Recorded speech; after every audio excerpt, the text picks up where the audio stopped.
begin, it is a matter of record that Miss Froom enjoyed a reputation as a gardener of some note. Her roses were the envy of many a retired army man, who, after a lifetime of inflicting destruction on others, now believed that he had found an outlet for his hitherto unexplored creative urges in the cultivation of plants and shrubs. Her age was largely indeterminable, but most suspected that she was in her early 50s. Her hair was very dark and untouched by grey, and her face was quite pale, with full lips and eyes that appeared alternately dark blue or light green, depending upon the light. Her body was full, although she tended to dress rather conservatively, and rarely exposed more than an ivory neck and the faintest hint of bosom, a restraint which merely added to her allure. A laneway ran behind Miss Froom's cottage on the outskirts of the village, from which she could sometimes be glimpsed in her garden, digging and pruning, in order to maintain the quality and beauty of all that grew there. She would always refuse offers of male help, with even the most taxing of labours, arguing with a smile that she liked to believe that whatever awards accrued as a result of her work were hers and hers alone.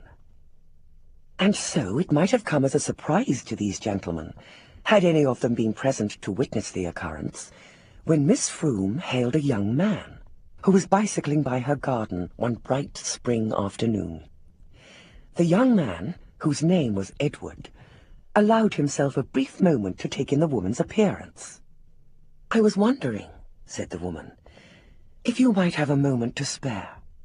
I'm trying to break the soil in order to sow, but I'm afraid there's still a touch of winter to it." Edward dismounted, opened the gate, and entered Miss Froom's garden. As he drew closer, she seemed to grow in beauty. Her lips parted, and Edward caught a glimpse of white teeth and a hint of pink tongue. "I'd be happy to help you, ma'am," he said. "It would be my pleasure." Miss Froom seemed almost to blush. At least, she approximated the movements of one who was a little embarrassed, but only the faintest rose of blood bloomed at her cheeks, as though she had only a little to spare. "My name is Miss Froom," she said, "but you can call me Laura. Nobody calls me Mom." Laura was Edward's favourite name, although he could not recall himself ever noticing that before. He gave Laura his own name, and, introductions complete, she handed him the spade. "It shouldn't take long," said Miss Froom. "I do hope I'm not keeping you from anything." Edward assured her that she was not, and so they worked, side by side, in Miss Froom's garden, sharing small details of their lives, but largely silent. Edward, occupied mainly by thoughts of the woman close beside him, and the faintest scent of lilies which emanated from her person. And Miss Froom? Well, suffice it to say that Miss Froom was thinking of Edward too. As the light began to fade, Miss Froom suggested that Edward might like to step inside for some tea. Edward followed Miss Froom into the kitchen, and was about to take a seat at the table, when she asked him if he wouldn't like to wash his hands first. Now it was Edward's turn to be embarrassed, but Miss Froom hushed him, and led him by the hand up the stairs, where she showed him into her spotlessly clean bathroom, and handed him a towel, a cloth, and a bar of clear soap. "Remember," she said, "right up to the elbows, and don't neglect your face and neck. You'll feel better for it." Once she had left the room, Edward removed his shirt and cleaned himself scrupulously. There came a knock at the door, and a hand appeared, at the end of which hung a crisp white shirt. "Put this on," said Miss Froom. "No point in being clean in a dirty shirt. I'll let the other soak while we eat." Edward took the garment and put it on. It felt a little rough against his skin, and there were small, rust-coloured stains upon the sleeves and the shoulders. When he returned to the kitchen, Edward saw that there was an array of cheeses and cold meats displayed upon the table. She poured him some tea, and Edward, famished, began to eat. He was finishing his third sandwich before he noticed that the woman on the other side of the table was not joining him. "Aren't you eating?" he said. "I have a disorder," said Miss Froom. "It limits what I can eat." Miss Froom smiled at him. "Let me get you some more tea." She stood, but as she did so she staggered slightly, apparently about to fall. Edward rose swiftly and held her shoulders, then helped her back to her seat. She looked even paler than before, he thought, although her lips were redder yet. "I'm so sorry," she said. "I've been feeling a little weak lately. The winter was hard." Edward wondered if she needed a doctor, but Miss Froom told him that she did not. Instead, she requested that he retrieve a certain bottle from the refrigerator. Edward did as he was asked, noting as he opened the door that the interior of the fridge was very cold indeed, and returned with a wine bottle half full of red liquid.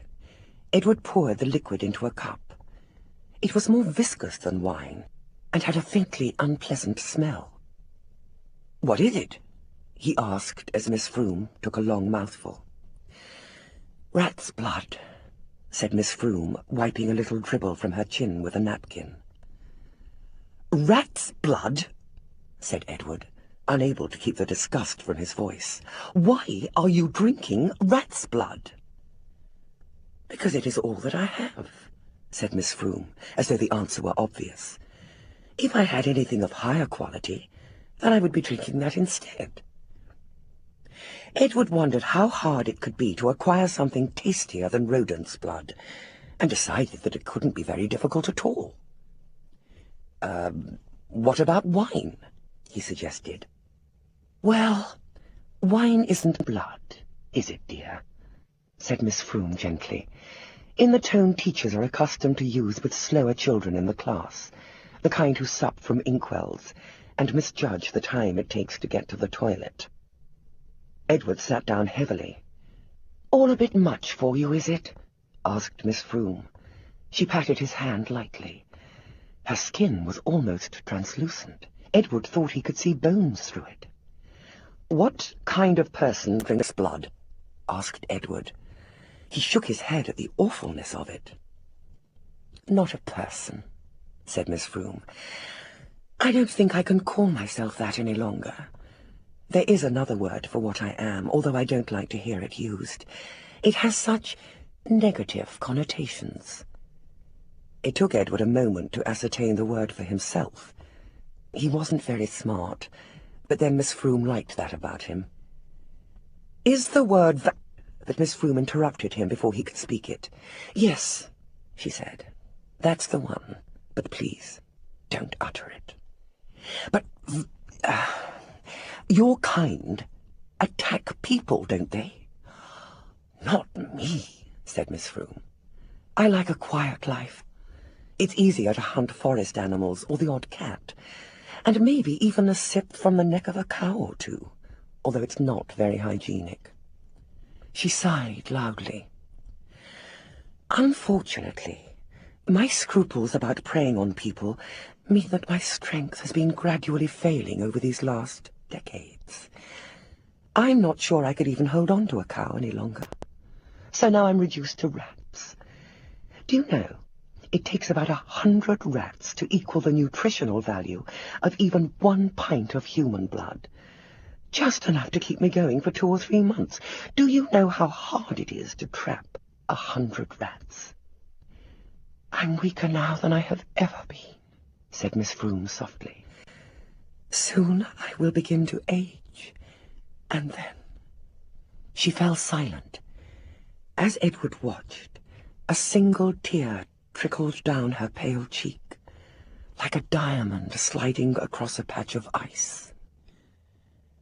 "Thank you for your help with my garden," she said. "Perhaps you'd better go now." And with that, she buried her head in her hands and spoke no more. Edward left his corner and walked towards her. He laid a hand gently on Miss Froom's shoulder. She felt very cold. "A pint," he said at last. Miss Froom slowly stopped sobbing. "What?" she asked. You said that a pint of blood could keep you going for months." Miss Froom looked at him, and he drowned in her eyes.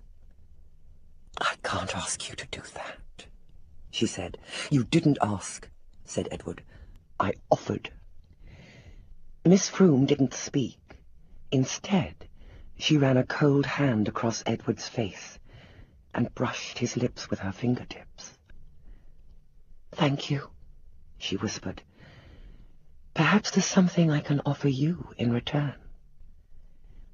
Her hand touched her chest, and a button on her shirt opened, exposing a hint of the bosom that had kept many a frustrated rose-grower awake at night. Edward swallowed hard, as gently she made him sit down once again on the kitchen chair. "Would you mind if I drank a little first?" she asked. "Perhaps from your wrist?" And she rolled up his sleeve, revealing his clean, freckled skin. "Will it hurt?" he asked. "Just a sting at first," said Miss Froom. "Then you won't feel anything else."